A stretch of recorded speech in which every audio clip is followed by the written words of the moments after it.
to the Cosplay Stitch and Seam. Today's episode is from Gaming Con, and so the audio is a little convention-y. It's very fun. We want to give a shout out to Utah Podcast Summit and the Fandom Podcast as well for setting up the recording equipment at Gaming Con and allowing us to use that to record there. If you don't know who they are, I would definitely check them out. Utah Podcast Summit is amazing. They do lectures throughout the year, as well as having a big summit all together once a year as well. They're awesome. So without further ado, I'll give you the episode. Welcome to the Cosplay Stitch and Seam. We are recording at Gaming Con and using the Fandom Podcast equipment. It's really cool. I'm really intimidated because they're really good. He shakes his head at me. Nah.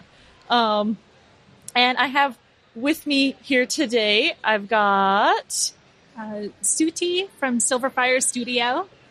And Sadee, again. Hi, guys. It's the Sadee! Yay! It's the Sadee constant cosplay support. I'm a cosplay manager. We all know this by now. Announcements. Oh, the joys of recording at a con. Yeah. Yeah, there's lots of tournaments happening here. It's so busy. It's awesome. It's a lot of fun. Yeah, so we're here at the convention. What has been your favorite part so far, Sadee?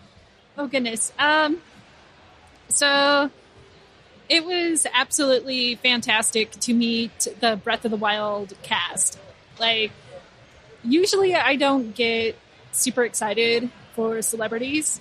And in fact, I was like a little in the background for some of it, and watching my friends go and get autographs and meet them and hanging out with them when they got to meet them was amazing. It was a lot of fun. I got to geek out with them and, you know, have that inner nerd just come out, and it was really fun. They're really fun people. I know, they were so nice. Like, I don't know. I don't usually do the celebrity thing at conventions either, and it was just so much fun to be like, oh my gosh, and then they were also excited too, and it was beautiful and so fun and perfect. Yeah, it was very interesting to see that they're all nerds as well, gamers, or you know, into different fandoms, and it was pretty cool to also have them freak out over cosplays that showed up. Yeah. That kind of like made my day. I'm like, there we go. Con made right there. What about you, Sadie? What was your favorite part so far? Well, meeting the voice actors was a lot of fun, but I've gotten a chance to go play some of the various games that are about the con. It's been pretty enjoyable from that aspect. I forgot how addicting pinball was. I love pinball, and they have free play pinball here. So they have a lot of pinball machines here. Yes. Yeah, it's pretty awesome. But also there's a lot of board games. I know a few of our friends have been playing D&D with the Adventure League. And then there's also Warhammer, and all of those Warhammer figurines are amazing. A lot of people have put a lot of work into painting their figures and their armies, and it looks like they have a lot of fun there too. That's another hobby I just can't afford, though. Oh, one hobby at a time. Magic the Gathering. No, just kidding. You are a you love magic. So, since we're at a gaming convention, like, I don't know, let's see, what are your favorite gaming consoles? Gaming consoles? Or platforms, or like... PC. Sorry. So, I don't really do a lot of video gaming, just because a lot of my hobby time is taken up by cosplay. I do a lot of cosplay. I also do a lot of tabletop gaming, and so I do a lot of that, a lot of tabletop gaming, whether it's D&D or Magic the Gathering, card games, board games, that sort of thing. As she throws the best parties. I do love bringing friends together to, well, play those tabletop games. It's a lot of fun. I love getting other people into the fandoms that I'm into, because then your friendship just blossoms and grows. But back to the question of what's my favorite console. I've discovered the Switch is a lot of fun. At first, I was a little hesitant with it, but it's been a lot of fun. I've gotten to play games with my friends and my little sister, and got to kind of reconnect with her with those games, and it's been fantastic. And one thing that I have enjoyed is when they did the release of Hyrule Warriors for the Switch. It brought back a lot of memories for, like I said, reconnecting with my little sister. We used to play that game a lot when we were with the Wii, and it just brought back so many memories. It was a lot of fun. I really enjoyed everything that they put into it. It's a really great game, which is, kind of why I'm cosplaying from it today. How about you, Sadie? Well, for nostalgia reasons, I'm still a big fan of the N64. Sorry, N64. I love the N64, but what I've been playing the most now has also been the Switch. I love how much I can just take it around places. I've brought it to multiple friends' house. I brought it up to Yellowstone to play in the rain. I've had a good time with my niece and nephew with Mario Kart and things like that. And so I love how mobile I can just pick it up, plug it into another TV, not an issue, or just play it in the handheld version. And it's been a really good system so far. And for the modern stuff, I really enjoyed that. But also PC. PC Master Race. I am definitely console trash. We know. Yeah, oh, thanks. No, like I love PC games for a lot of the multiplayer couch co-op sort of games, like Jackbox games. I love the Jackbox games. I know that those also come on console, but I mostly play them through Steam, and I don't know, it's just so much fun playing those with friends and just getting a bunch of people together to play stupid, silly games that are really not super competitive in reality. It's just doing silly things together, and I love it. Oh my gosh, well, you just need to come over for a party and we play Switch games, and then we'll see how competitive you get. Oh, okay. You are on. Okay, Mario Party in October. It's on, guys. Oh, it's on. yes. Okay. Yes, we're doing this. It's All a right. thing. It'll be great. It'll be amazing. But as far as consoles go, I love consoles. I mostly am a surprisingly PlayStation gamer, even though I'm sitting here in all of my Legend of Zelda garb, and I love all the Nintendo stuff and have a huge collection of Nintendo things. My favorite games have actually come from PlayStation. I kind of have to agree, because I love Traitors. RPGs. Sorry. Traitors. PlayStation, I grew up on that. It's my thing. That was the console that, my siblings and I would pile our Christmas money together, and that would be the only thing we would get for Christmas.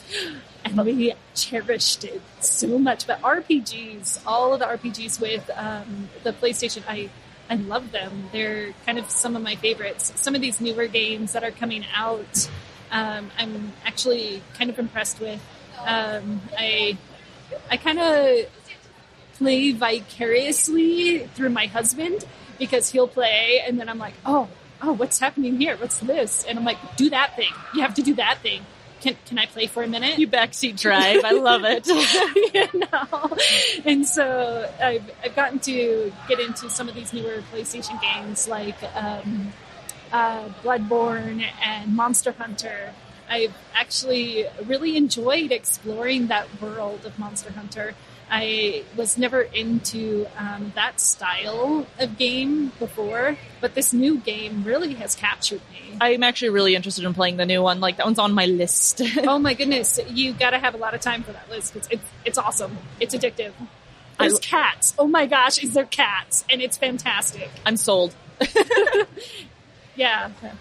So, what are your favorite video games? For me, I kind of mentioned before, is RPGs. Mm-hmm. I love RPGs. Which one is your favorite? You got to pick one. Pick one. Wow. One and one only ever in all of the history of RPGs. Yes. Wow, that's harsh. Oh. Okay. You can do it, Sadee. Okay, so there is one that's I really love it. I love Final Fantasy X. Okay. I know it's an interesting one. A lot of people love 7, but 10 really captured my heart. I loved the storyline, the art, and I will admit that when I was in high school growing up, I was a hardcore water polo player. And when Blitzball happened, I was like, oh my gosh, it's the future. This is my life now. Wow, this explains so much. Yes, I absolutely loved it. But no, really, the storyline was really capturing me. And that's why I love playing RPGs. I will sit there and I will grind until you give me the next cutscene because I love it so much. Aw, that's some passion right there. How about you, Sadie? Let's see. I have an RPG that I also enjoy. I'm torn between two games. I like Legend of Dragoon. It's one of my favorite RPGs. It's a little bit old school. I love that game. It's such a good game. I highly recommend it if you can find it. It's on the PlayStation 1.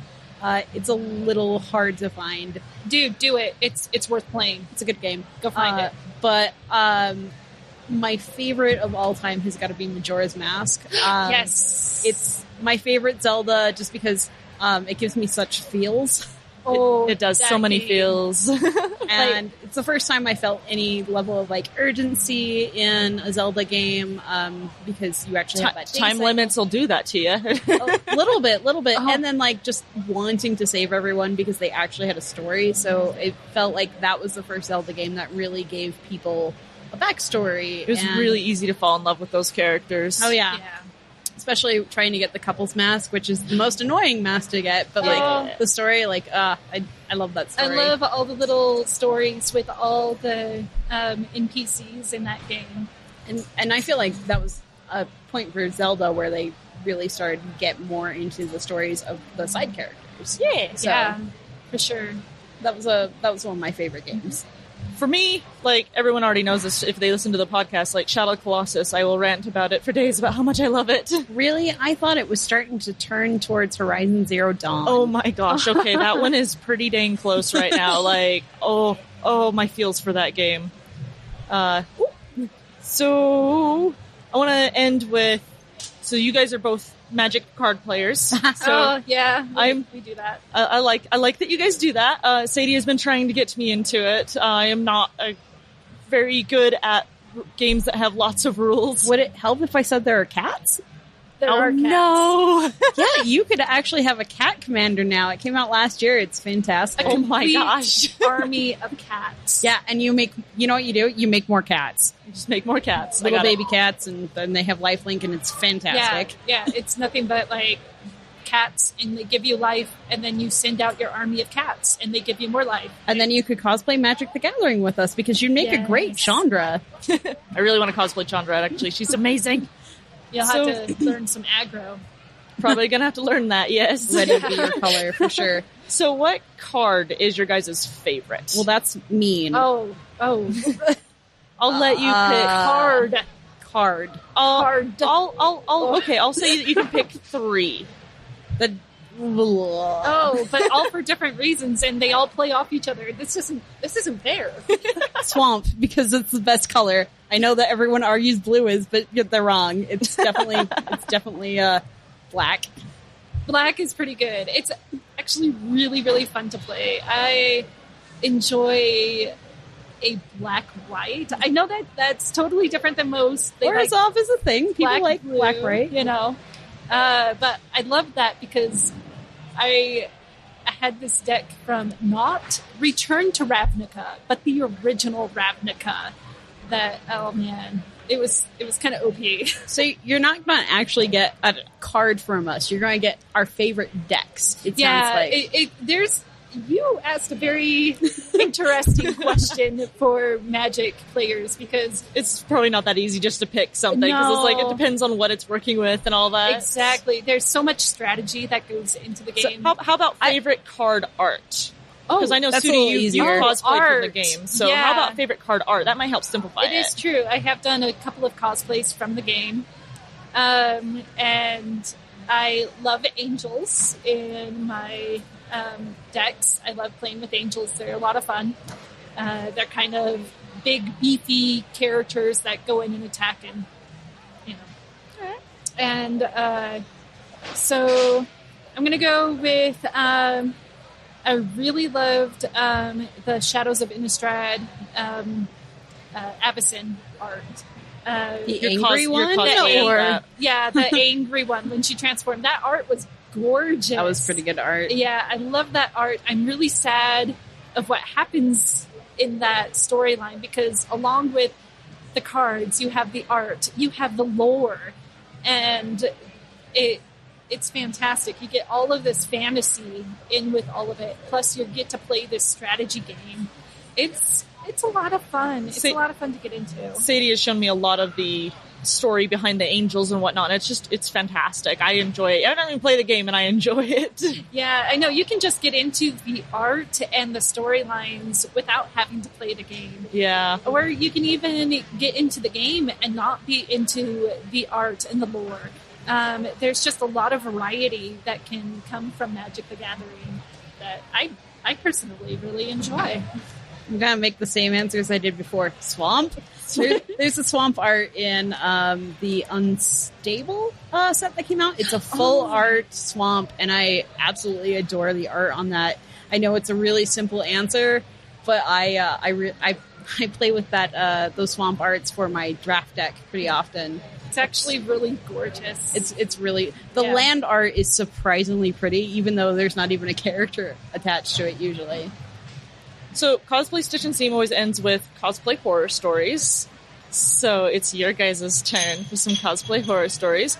For those who want to submit any to us, we love reading them and sharing your stories. You can do that by emailing the cosplaystitchandseam@gmail.com or going to cosplaystitchandseam.com and there's a contact form on there. So who wants to horror story first? Well, I did a handler story last time, so I'll actually give a cosplay horror story this time. I was wearing my big costume, Octavia, and we had taken her from Utah to California. This cosplay, by the way, is an armored mermaid, so we called it Project Tuna Can. It sure is, and it's got a helmet that has a piece that sticks off of it more than a foot. Between a foot or two. And so we transported this from Utah to California, and it made the transportation, fairly easy. There wasn't any issues. It stayed in one piece pretty well. It was nice. Yeah. We drove. So the costume held up for the trip, and then I'm walking from our hotel to the con, and I feel the piece that sticks out on the helmet kind of drop. And I'm like, oh no. And so I grab it, and the stick had broke. There's a stick that is attached to a magnet that magnets it to the top of the helmet, so I can take it apart and transport it pretty easily. So the stick broke. The dowel had just busted. And so we take it to the cosplay repair station, and we're working on repairing it, and they were very adamant about their tools, and so they didn't really want to let us touch our tools. But I was like, I know how to fix it. I know how to fix it. And so the volunteer who was working on the part of my helmet that comes out, he was adding a brace or something to it, and he drops the piece, and my heart just sinks. And I'm trying not to be upset. I'm like, okay, this costume has already been judged. I already wanted another contest. We're not here to compete. I'm here for pictures. And then still want it complete for pictures. Yeah, I still want. I want my helmet for pictures. And a couple of pieces had actually additionally broke off, and I'm like, oh. We were able to fix it. And I was able to step in and be like, I know how to use this heat gun. I'm going to heat gun. You can hold the heat gun, but I'm going to heat up the pieces and fix this thing. Yeah. So, we did manage to fix it. It looks totally fine. You can't see any of these things. Can't even tell that it broke. It's awesome. Good. But having it drop again, I was just like, oh no. Oh. Okay. Well, I'm going to go ahead and share a story from ALA as well. Hey! So I was frantically finishing my costume in the hotel room. And so the very last thing I decide to work on is the wig. Because, the costume's done. Yay, it's all done. Woo! Now let's go to the wig because, it's not going to take me long to do this wig. I already made the headdress piece that attaches onto the back. So all I had to do was have the ponytail wig. All I had to do was style up the bangs and stub it.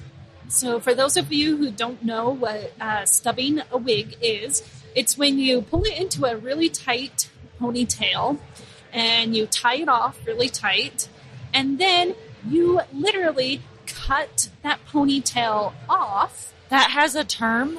And yes, it's called stubbing. You cut the ponytail off and then you fill it in with glue so that way it's sealed up, and then you can clip on whatever extension you want to. So that's called stubbing your wig. That's cool. You've changed her life now. I want to try this. It makes a very clean ponytail wig for whenever you're doing a ponytail or some sort of updo or whatever it is you may be doing. So this wig that I was doing has an updo. I had already done the extension piece, which clips on over the stub, and so it looks like a very fancy updo. So all I had left to do was stubbing the wig. It was like about 2 a.m. I was rooming with my sisters, and they had gone to bed. I told them, I'm fine, it's okay, I'm all done, go to sleep, guys. I'm going to just work on my wig, and everything's going to be fine. They're like, okay. So they went to bed. I'm working on this wig. I had already stubbed it once, and I'm like, oh, yay, okay, everything looks fantastic. I'm going to put on the extension, see how it looks, and make sure that it's all good, and then I can go to bed. Yay, sleep. Yeah, sleep. So I went to put the extension piece on, and I made my stub a little bit too long. I'm like, okay, yeah, it's a little long there. So I went ahead, re-tied it off, cut off the longer stub so it would be shorter, added glue, and I'm adding glue, and the ponytail holder snaps. The youth pinball tournament has now ended. No sleep now. So if you were in the youth Hold on, pinball tournament has Cliffhanger ended. announcement time. Yeah. If you were in the pinball tournament, It's like real TV. Pinball tournament. So no sleep for you now. no. Luckily, I had really fast reflexes and dropped the glue and grabbed the whole wig with my 2 hands, and I was able to hold it in the ponytail position. I actually grabbed it and was holding it, and all I could do at that point was wait for the glue to dry. Oh my gosh. No. So I am sitting there holding this wig together, and I'm crying, waiting for it to dry, going, please, please, please work. And eventually, after it dries, I pull one hand away very shakily. Oh, it held together. Pulled the other hand away. It was holding together. I added more glue. Like you do. And made sure that was all good. It was literally a one-time wear wig. I wore it for that contest. And then when I took it off at the end of the day, the wig did fall apart. But I did wear it for the contest. I actually won an award for that costume. So it served its purpose, but that terrifying, like half an hour of just holding moment. It together. I thought you had to sit there and wait for glue to dry. You're like, I could be sleeping right now. But yeah, that was like my heart dropping when that snapped. So Oh, awesome. luckily it turned out well. I'm really glad it did. I feel like we need another ALA horror story from Mercedes. Oh, I was going to say my horror story for today is realizing, shoot, I actually need to sit down. That's not a horror story. My cosplay is very unwieldy when it comes to sitting. That's just everyday cosplay. It is everyday cosplay. Let's see. Okay, ALA horror story. So, I was literally working on my cosplay up to half an hour before I had to be at judging.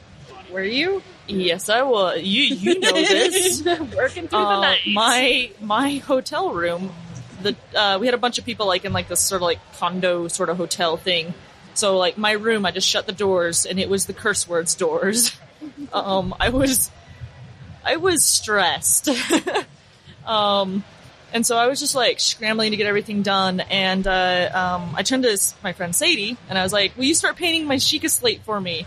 And so she starts painting it, and she's like, Mercedes, this paint's not drying. Nope. And I was like, oh yeah, duh, I'm using fancy paints. Of course they're not going to dry. Oh no. So I'm like scrambling to put on the costume because like things are finished. I have no idea what the cosplay looks like. I go running over to Sadee, and I was like, just use this paint, and I throw cheap acrylic at her. And she starts putting that on, and I'm like, don't worry about it, we'll finish it later. And I put the Sheikah slate in a box lid. The paint is still drying on it. I grab that,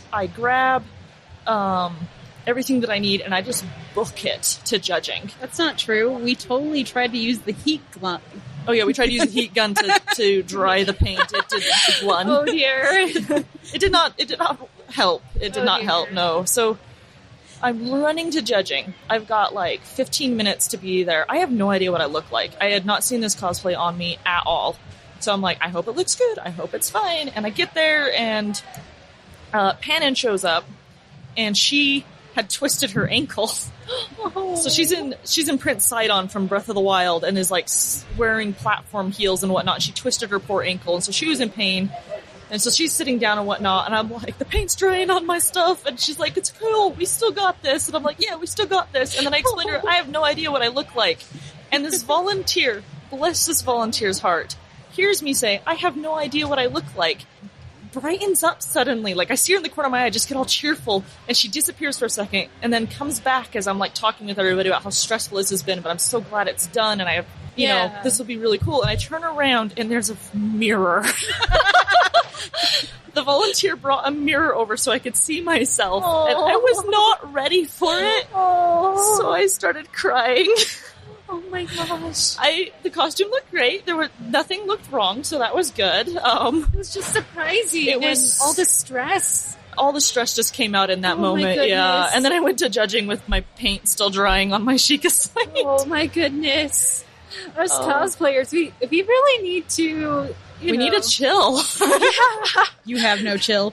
There's no chill in cosplay. Oh goodness, no chill. Oh, anyways, so that's that's the episode. Yeah, if you guys want to share your horror stories, we love hearing about them. They're always exciting, always like, oh, I relate to that. Very much. You can email them to cosplaystitchandseam@gmail.com, or go to the cosplaystitchandseam.com blog page. And there's a contact form there. You can also send us suggestions, topics, anything you want to hear. We love chatting. You can also do guest suggestions. Sadee has been a wonderful guest today. Oh, yay! Sadee's always in the background. She doesn't count. Thanks. Well, I was going to say thank you for having me today. Aw, yay. Okay, Sadee. She's giving me the pouty face. Thank you for being a guest, Sadee. You're welcome. And usually at this point, Panin's got some really awful pun that she says about, stitch and seam and something like that. But I'm really bad at coming up with puns, so it's love okay. You guys. Thank you for listening.